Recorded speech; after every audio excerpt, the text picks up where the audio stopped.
नमस्कार, मैं प्रद्युमन जोशीला नलवा। आज हम बात करने जा रहे हैं प्रदेश की सबसे हॉट सीटों में शामिल और जिस पर ना केवल हरियाणा प्रदेश बल्कि पूरे भारत देश की नजरें हैं, ऐसे लोकसभा क्षेत्र की।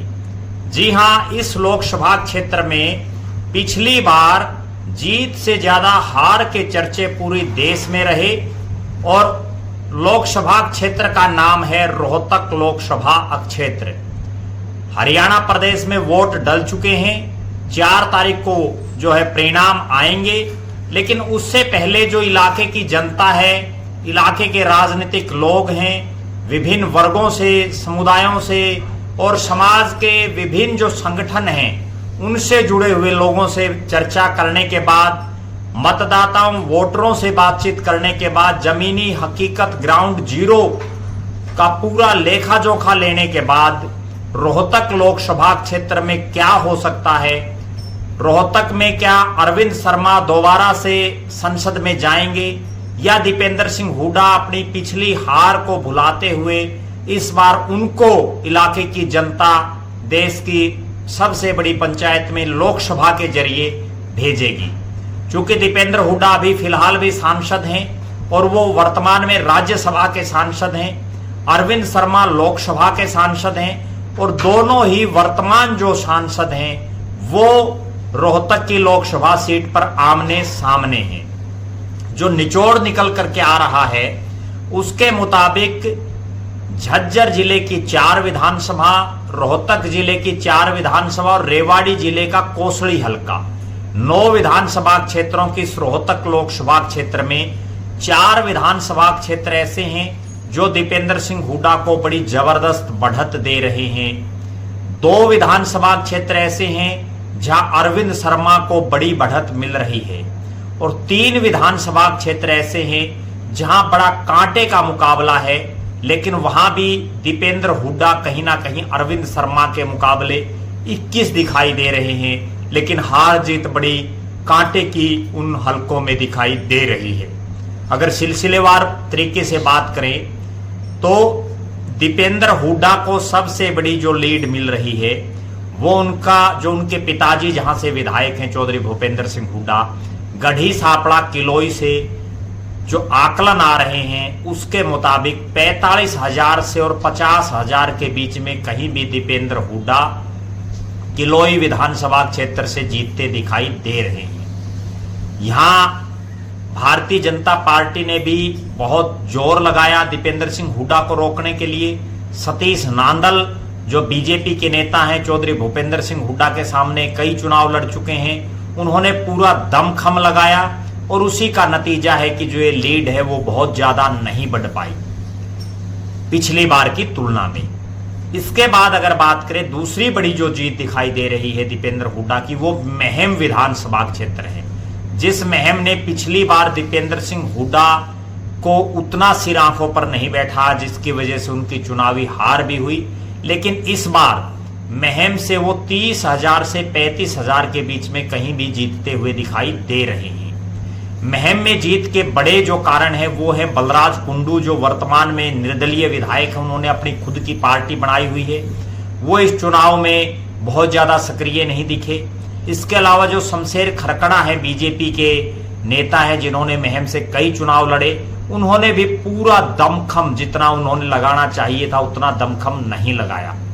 तो इस जो लोकसभा में महम की जो सीट है ये दीपेंद्र सिंह हुड्डा के लिए इस बार बड़ा बूस्ट का काम कर रही है। तीसरी जो विधानसभा सीट है वो पड़ती है झज्जर जिले की बेरी विधानसभा सीट। यहां रघुवीर सिंह काद्यान कई बार के लगातार विधायक हैं, विधानसभा के स्पीकर रहे हैं, मंत्री रहे हैं, बड़े नेता हैं और भी कई नेता दीपेंद्र हुड्डा के साथ लगे हुए हैं इस क्षेत्र में और यहां से 25,000 से 30,000 के बीच में दीपेंद्र हुड्डा जीतते हुए दिखाई दे रहे हैं।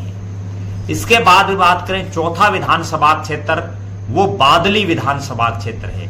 बादली में दीपेंद्र सिंह हुड्डा 20,000 से 25,000 के बीच में कहीं भी जीतते दिखाई दे रहे हैं। यहां जीतने के 2-3 कारण हैं। एक सबसे बड़ा कारण है जो बीजेपी के पूर्व प्रदेश अध्यक्ष और वर्तमान में जो राष्ट्रीय सचिव हैं ओम प्रकाश धनखड़, उन्होंने अरविंद शर्मा को जिताने के लिए उतना जोर नहीं लगाया जितनी जरूरत थी, क्योंकि संगठन के लिहाज से उनकी ड्यूटी दूसरे राज्य में लगा दी गई और वहां बादली में एक तरह से वॉकओवर देने का काम जो है धनखड़ साहब ने किया दीपेंद्र सिंह हुड्डा को। वरना तो ये जो बादली विधानसभा क्षेत्र है इसमें गैर जाटों के भी बहुत से गांव हैं और इस क्षेत्र में पिछली बार भी कांटे का मुकाबला हुआ था, लेकिन इस बार दीपेंद्र सिंह हुड्डा 20,000 से ऊपर कहीं भी जीतने जा रहे हैं। ये 4 विधानसभा सीटें ऐसी हैं जहां दीपेंद्र हुड्डा को बड़ी बढ़त मिल रही है। दूसरी तरफ 2 विधानसभा क्षेत्र ऐसे हैं जहां अरविंद शर्मा को जीत दिख रही है, बड़ी जीत। पहला विधानसभा क्षेत्र जहां से उनको बहुत ज्यादा उम्मीदें थी, लेकिन इस बार उम्मीदें उतनी नहीं कामयाब हो पाएंगी, वो हल्का है रेवाड़ी जिले का कोसड़ी विधानसभा क्षेत्र। यहां से जो सूचनाएं आ रही हैं उसके मुताबिक 40,000 से 45,000 के बीच में कहीं भी जो है दीपेंद्र सिंह हुड्डा यहां से चुनाव हार रहे हैं। अरविंद शर्मा जीत रहे हैं और जो पिछली बार से कम जो मार्जिन हो रहा है उसके 2-3 बड़े कारण हैं। सबसे बड़ा कारण जो है वो है राव इंद्रजीत का इस बार अरविंद शर्मा के लिए पिछली बार की तुलना में संदेश सकारात्मक रूप से बहुत सही ना दिया जाना। दूसरी बड़ी बात, जगदीश यादव जैसा जो रामपुरा हाउस का धुर विरोधी नेता रहा हो वो आज दीपेंद्र सिंह हुड्डा के साथ है और पिछली हार के बाद दीपेंद्र हुड्डा पिछले 5 साल लगातार कोसड़ी के लोगों के बीच में रहे। ये 3 मुख्य कारण हैं जिससे कोसड़ी में जो हार और जीत का गैप है, जो अंतर है वो कम हुआ है होगा। इसके बाद जो अगला हल्का है वो रोहतक शहर है। रोहतक शहर में दीपेंद्र सिंह हुड्डा 15,000 से लेकर 20,000 के बीच में कहीं भी हार सकते हैं। इसमें भी भूपेंद्र हुड्डा और जो उनका परिवार है उन्होंने पूरा दमखम लगाया चुनाव जीतने के लिए, इस मार्जिन को कम से कम करने के लिए, और आखिरकार उनको कामयाबी भी मिली। इन 2 विधानसभा सीटों के अलावा अरविंद शर्मा कहीं बहुत लंबी चौड़ी बढ़त किसी हल्के में उनकी दिखाई नहीं दे रही।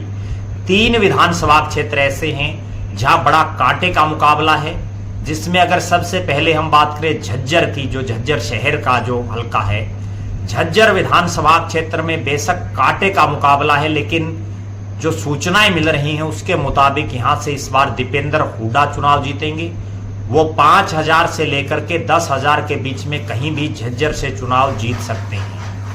इसके बाद 2 विधानसभा क्षेत्र हैं जहां बिल्कुल कांटे का मुकाबला है, कलानौर और बहादुरगढ़।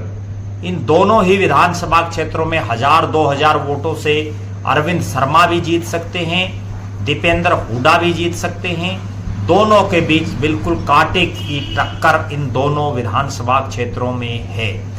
बहादुरगढ़ में बड़ा बहादुरगढ़ शहर है, इसके अलावा कई बड़े बड़े गांव भी हैं जिसका कहीं ना कहीं फायदा दीपेंद्र हुड्डा को मिल रहा है। लेकिन यहाँ जो दीपेंद्र हुड्डा को नुकसान दिखाई दे रहा है वो नुकसान है कि 1 दर्जन के आसपास यहाँ भावी प्रत्याशी दिखाई दे रहे हैं, जिसकी वजह से दीपेंद्र हुड्डा को कहीं ना कहीं इस चुनाव में नुकसान झेलना पड़ रहा है। अगर ओवरऑल कंक्लूजन निकालें, ओवरऑल निष्कर्ष निकालें, तो जिस तरह के रुझान आ रहे हैं, जिस तरह की सूचनाएं आ रही हैं अलग अलग विधानसभा क्षेत्रों से, अलग अलग गांवों से, अलग अलग शहरों के वार्डों से, उसके मुताबिक दीपेंद्र सिंह हुड्डा 50,000 से लेकर 80,000 के बीच में कहीं भी रोहतक लोकसभा की सीट जीत सकते हैं। अरविंद शर्मा का इस सीट पर जीतने का, दोबारा जीतने का जो सपना है वो ऐसा लग रहा है कि कहीं अधूरा ना रह जाए। और दीपेंद्र सिंह हुड्डा जो 2004 में जब चौधरी भूपेंद्र सिंह हुड्डा यहाँ से सांसद थे, उसके बाद 2005 में जब वो मुख्यमंत्री बने तो उन्होंने इस्तीफा दिया और उपचुनाव हुआ, तब दीपेंद्र सिंह हुड्डा जीते। 2009 में जीते, 2014 में जब देश भर में मोदी जी की लहर चल रही थी तब भी वो जीते, हालांकि 2019 में हार गए। अब जो एक खास बात है वो ये है कि पिछले जो 4 मुख्य चुनाव हैं, चाहे 2004 का चुनाव हो जिसमें चौधरी भूपेंद्र सिंह हुड्डा 1,50,435 वोटों से जीते, कैप्टन अभिमन्यु के मुकाबले बीजेपी के प्रत्याशी थे कैप्टन साहब।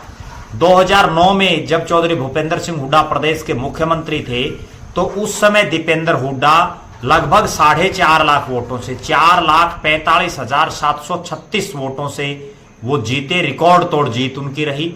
2014 आते आते वो जीत कम होकर के, चूंकि मोदी लहर चल रही थी देश भर में, 1,70,627 हो गई। और 2019 में दीपेंद्र हुड्डा अप्रत्याशित रूप से, जिसकी उम्मीद किसी को नहीं थी, 7,503 वोटों से रोहतक का चुनाव हार गए और वहां से अरविंद शर्मा, जो नए नवेले भाजपाई बने थे, वो जीते। अब अगर मोटा मोटी बात करें कि इस चुनाव में दीपेंद्र हुड्डा क्यों जीत रहे हैं और अरविंद शर्मा क्यों हारते जा रहे हैं। अरविंद शर्मा पिछली बार नए प्रत्याशी थे, लोगों को उनका बहुत ज्यादा पता नहीं था कि वो किस ढंग की राजनीति करते हैं। और बीजेपी के तमाम जो बड़े चेहरे हैं, चाहे मनीष ग्रोवर हों, ओम प्रकाश धनखड़ हों, मनोहर लाल खट्टर जी हों, राव इंद्रजीत हों, उन तमाम लोगों ने उनकी दिल ठोक करके और पूरा जोर लगा करके मदद की। लेकिन जब अरविंद शर्मा जीते तो उन्होंने एक अहम पाल लिया, और वो अहम ऐसा हुआ कि मनोहर लाल खट्टर जी से अनबन कर ली, उसके बाद उनकी मनीष ग्रोवर से अनबन हो गई, राव इंद्रजीत और ओम प्रकाश धनखड़ के साथ भी बहुत ज्यादा प्रगाढ़ संबंध बनाने में वो कामयाब नहीं हो पाए। यही कारण है कि इन चारों ही नेताओं ने बहुत ज्यादा जोर, बहुत ज्यादा दमखम इस बार अरविंद शर्मा को जिताने के लिए नहीं लगाया। दूसरी तरफ जो उनकी छवि है, जिस तरह से वो काम नहीं करवा पाए रोहतक में उस सतर पर, जिस सतर पर एक सांसद को करवाने होते हैं, उसका भी उनको खामियाजा भुगतना पड़ रहा है। दूसरी तरफ दीपेंद्र सिंह हुड्डा लगातार पिछले हारने के बाद भी 5 साल रोहतक लोकसभा के लोगों के बीच में रहे। राज्यसभा सांसद होने की वजह से उन्होंने लोगों को ग्रांटें भी बांटी, और चौधरी भूपेंद्र सिंह हुड्डा और उनका पूरा परिवार लगातार रोहतक लोकसभा क्षेत्र में सक्रिय रहा। पिछले 3-4 महीनों से तो दीपेंद्र हुड्डा और उनका पूरा परिवार पूरी ताकत झोंके हुए है रोहतक के इस गढ़ को जीतने के लिए।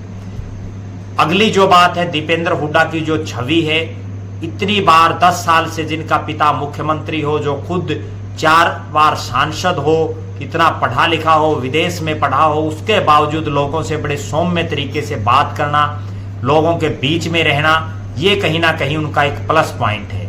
इन सब के बीच एक बहुत बड़ा जो अंतर है वो ये है कि दोनों नेताओं की मैनेजमेंट में, दीपेंद्र हुड्डा की जो मैनेजमेंट कर रहे हैं, चाहे वो प्रोफेसर वीरेंद्र सिंह हों जो राजनीतिक सलाहकार रहे हैं, चाहे जयदीप धनखड़ हों जो अभी कांग्रेस पार्टी के प्रदेश के महासचिव बनाए गए हैं, ओवरऑल इंचार्ज उनको बनाया गया है, और चाहे जो मीडिया की मैनेजमेंट है, चांदबीर हुड्डा हों, ये तमाम नेताओं ने, तमाम दीपेंद्र हुड्डा के साथियों ने इस तरह से मेहनत की कि वहां हारी हुई बाजी को जीतने का काम कांग्रेस करने जा रही है। दीपेंद्र सिंह हुड्डा और चौधरी भूपेंद्र सिंह हुड्डा और उनका परिवार करने जा रहा है।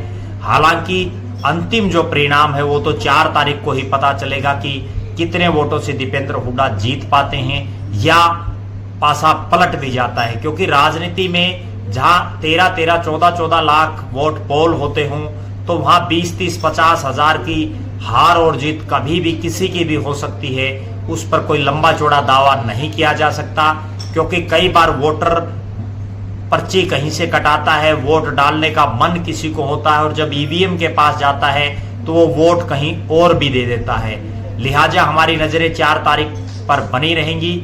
आप लगातार हमारे साथ बने रहें। हरियाणा प्रदेश की तमाम लोकसभा क्षेत्रों का हम हर विधानसभा के हिसाब से विश्लेषण कर रहे हैं। इससे पहले हम हिसार और भिवानी के बारे में आपको बता चुके हैं, भिवानी महेंद्रगढ़ के बारे में। आज रोहतक की हम चर्चा कर रहे हैं। इसके बाद अगले जो लोकसभा क्षेत्र बचे हैं उन तमाम लोकसभा क्षेत्रों पर भी हम चर्चा करेंगे।